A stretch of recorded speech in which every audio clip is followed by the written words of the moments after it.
ఒకసారి ఇన్‌స్టాగ్రామ్‌లో పెట్టాను వీడియో. నెక్స్ట్ లెవెల్ ఫీల్ అయితే ఉంటది. నా ఇన్నర్ ఫీలింగ్‌తో చెప్తున్నాను. మీకు నచ్చితే చాలా హ్యాపీ. నచ్చకపోతే నెక్స్ట్ టైమ్ ఇంకా బెటర్‌గా చేయనీకి ట్రై చేస్తాను. ఓకే. నచ్చితే లైక్ చేయండి, సపోర్ట్ చేయండి. వీలుంటే షేర్ కూడా చేయండి. వేరే వాళ్ళకి హెల్ప్ అవుతుంది. ఓకే. ఇప్పుడైతే ఎడిటింగ్ అయితే స్టార్ట్ చేద్దాం. ఫ్రెండ్స్ ఇక్కడైతే చూసుకుంటే ఫస్ట్ అలర్ట్ మోషన్ యాప్ అయితే ఓపెన్ చేసుకున్నా. ఎక్స్ఎంఎల్ ఎవరైతే యూజ్ చేశారో వాళ్ళు ఒకసారి చూడండి. ఎక్స్ఎంఎల్ యూజ్ చేస్తే నేను ఒక ప్రాసెస్ చెప్తాను. నేను డిస్క్రిప్షన్‌లో ఒక బ్యాక్‌గ్రౌండ్ వీడియో ఇచ్చాను. అది డౌన్లోడ్ చేసుకునే అవసరం ఉంటది. ముందు ముందు చెప్తాను. ఓకే. ఇప్పుడు నేనైతే మీకైతే ఒక ప్రాజెక్ట్ అయితే ఇచ్చాను. ఫుల్ ప్రాజెక్ట్ అనేది. ఫుల్ ప్రాజెక్ట్ 2 ఇచ్చాను. ఇక్కడ చూస్తున్నారు కదా! ఈ 2 ప్రాజెక్ట్ అయితే వీడియో కింద డిస్క్రిప్షన్‌లో ఉంటది. 2 డౌన్లోడ్ చేసుకోండి. ఓకేనా? ఓకే. ఇప్పుడు మనమైతే ఎగ్జాంపుల్‌గా ఫుల్ ప్రాజెక్ట్ అయితే ఓపెన్ చేద్దాం. ఓపెన్ చేసిన తర్వాత ఇక్కడ చూడండి. ఒకవేళ ఎక్స్ఎంఎల్ యూజ్ చేస్తే నేను డిస్క్రిప్షన్‌లో మీకైతే ఒక వీడియో ఇస్తా అని చెప్పాను కదా! ఓకే. ఆ వీడియోని మీరు ఫస్ట్ ఆఫ్ ఆల్ ఇక్కడ మనకు ఈ 7 ఎంప్టీ ఫోల్డర్ ఉంటది 7. ఇవి డిలీట్ చేసి ఆ వీడియోని యాడ్ చేస్తే సెట్ అయిపోతది. ఓకే. ఇప్పుడు మనం ఇది ఫస్ట్ స్టార్టింగ్‌లో విషింగ్ యూ ఉంటది. ఇవి అన్నీ వీడియో క్లిప్స్ ఉంటది. ఎందుకంటే ఇది ఆఫ్టర్ ఎఫెక్ట్‌లో చేసిన ప్రాజెక్ట్‌ని బ్యాక్‌గ్రౌండ్ తీసుకొచ్చి ఇక్కడ నేను యూజ్ చేసిన. ఓకే. ఇక్కడ చూడండి. ఇక్కడ మాక్సిమం టైటిల్ అవి అన్నీ సేమ్ ఉంటది. చాలా బాగా వచ్చింది. ఇప్పుడు ఎగ్జాంపుల్‌గా ఏప్రిల్ 8 అని ఉండి ఇక్కడ మీరు చేంజ్ చేసుకోవచ్చు. దాని తర్వాత పుష్పరాజ్ ఉంటది. ఇక్కడ కూడా మీరు టైటిల్ చేంజ్ చేసుకోవచ్చు. ఫాంట్ కూడా యాడ్ చేయాల్సిన అవసరం లేదు. ఫాంట్ అందులో ఉన్న ఫాంటే యూజ్ చేసిన. దాని తర్వాత ఇక్కడ మనకు మళ్ళీ హ్యాపీ బర్త్‌డే వస్తది. ఇది అలాగే ఉంచండి. దాని తర్వాత ఎకాన్ స్టార్ అల్లు అర్జున్ వస్తది. ఇందులో కూడా మీరు ఫాంట్ యాడ్ చేయాల్సిన అవసరమే లేదు. ఇందులో ఉన్న ఫాంటే యూజ్ చేసినాం. ఓకేనా? మీకు అర్థమైందని నేను అనుకుంటున్నాను.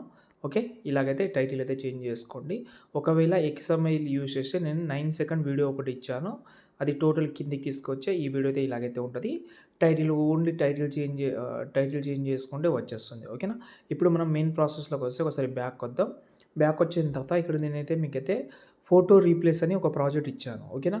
ఈ ఫోటో రీప్లేస్ ప్రాజెక్ట్ సెలెక్ట్ చేసి పైన plus icon select all leads అని కనిపిస్తుంది మీకు. దాన్ని సెలెక్ట్ చేసి కాపీ చేసుకోండి. కాపీ చేసిన తర్వాత ఫుల్ ప్రాజెక్ట్ అయితే ఓపెన్ చేసిన తర్వాత కరెక్ట్‌గా ఏం చేస్తారంటే 9 సెకండ్ దగ్గర వచ్చేయండి. ఇక్కడ మీకు డబుల్ బీట్ మార్క్ కనిపిస్తుందా? 9 సెకండ్ 25 మిల్లీ సెకండ్ దగ్గర వచ్చి పేస్ట్ చేయండి ఇక్కడ.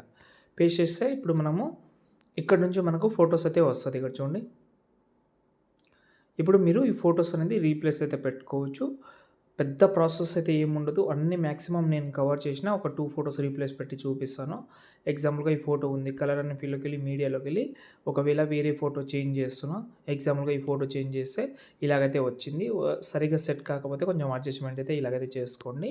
కొంచెం చూసి చేసుకోండి. కొంచెం ప్రాసెస్ అనేది కొంచెం టైం తీసుకుంటది. మీ యొక్క ఓపిక బట్టి వీడియో అయితే ఉంటది. కొంచెం ఓపికతోటి ప్రతి ఒక్కటి 1 బై 1 చేసుకోండి. నాకైతే 1 ½ అవర్స్ పైన అయింది ఈ వీడియో చేసి చేయనీకే. మీకంత టైం ఉండదు. 3, 4 మినిట్స్ ఎక్కువే. ఓకే. ఇలాగైతే ప్రతి ఒక్క ఫోటోస్‌ని 1 బై 1 అయితే రీప్లేస్ అయితే పెట్టుకోండి ఇలా. ఓకే. కలర్ అండ్ ఫీల్డ్‌లోకెళ్ళి మీ యొక్క ఫోటో ఉంటది కదా! ఆ ఫోటోని ఇక్కడ రీప్లేస్ పెట్టుకుంటే సెట్ అయిపోతుంది. కొంచెం అడ్జస్ట్‌మెంట్ మాత్రం కొంచెం బాగా చేసుకోండి. మళ్ళీ ప్రాబ్లమ్ వస్తే కష్టం. ఓకే. 1 బై 1 అయితే అడ్జస్ట్‌మెంట్ అయితే చేసుకోండి. చేసిన తర్వాత ఈ వీడియోని ఫస్ట్ మీరు ఎక్స్‌పోర్ట్ చేసుకోండి చెప్తాను. ఓకే. ఎక్స్‌పోర్ట్ చేసిన తర్వాత బ్యాక్ వచ్చేసేయండి. ఎక్స్‌పోర్ట్ చేసేయండి. కింద ప్లస్ సెకండ్ 9:16 క్రియేట్ ప్రాజెక్ట్. మళ్ళీ కింద ప్లస్ సెకండ్ మీడియాలోకెళ్ళి మీరు ఎక్స్‌పోర్ట్ చేసిన వీడియో ఉంటది కదా!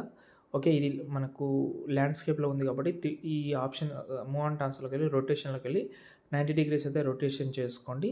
మళ్ళీ 3 డాట్స్ మీద క్లిక్ చేసి ఫిల్ కంపోజిషన్ ఏరియా అంతే. ఇప్పుడు దీన్ని మీరు ఎక్స్‌పోర్ట్ చేసుకోండి. ఇంకేమైనా ప్రాబ్లమ్ ఉంటే కామెంట్ చేయండి. నచ్చితే లైక్ చేయండి, సపోర్ట్ చేయండి. జై హింద్.